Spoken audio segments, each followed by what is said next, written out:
Benjamin Bragg Reynolds ran out to start his car on a cold winter evening in Washington, D.C. While it warmed up, he ran back inside. Went into the house to get the dog. When I turned around to come back out, the car was gone.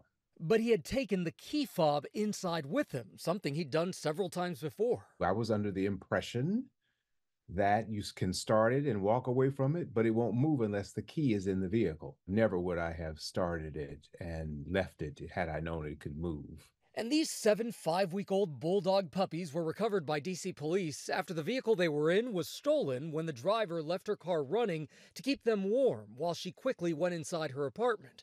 They aren't alone. The DC Metropolitan Police Department says it's a persistent problem. You'll see cars running in front of restaurants, at gas stations. It's unfortunately a common thing that people are doing, is leaving their cars running unattended. With the help of the DC police, we see just how quickly it can happen. So here's the issue. I'm going to leave this car running. I have the key fob with me. Officer Watson's going to come in here. She doesn't have the key fob. She's going to put the car into gear, and she's going to be able to drive right off. Again, I still have the key. We follow her as she drives through a neighborhood and down busy DC streets, all without the key fob. So we're on a major street right now. The car's right in front of us. We've got the key. It's still moving.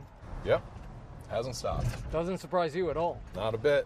We just passed a pharmacy. I mean, that's something that you can imagine somebody might just leave their car running outside to run in, grab their prescription, and come out. Absolutely. Only to find out that even though they have their key, the car is gone. Yep.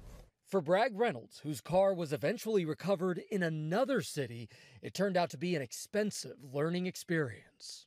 They took it for a joyride. Apparently, it was several days before I actually got the car. There was quite a bit of damage, $5,000 worth of damage to the car. Automakers recommend checking your owner's manual for other options like remote start that won't allow the car to move without the fob. But they warn to never start your car and walk away, even with the key fob.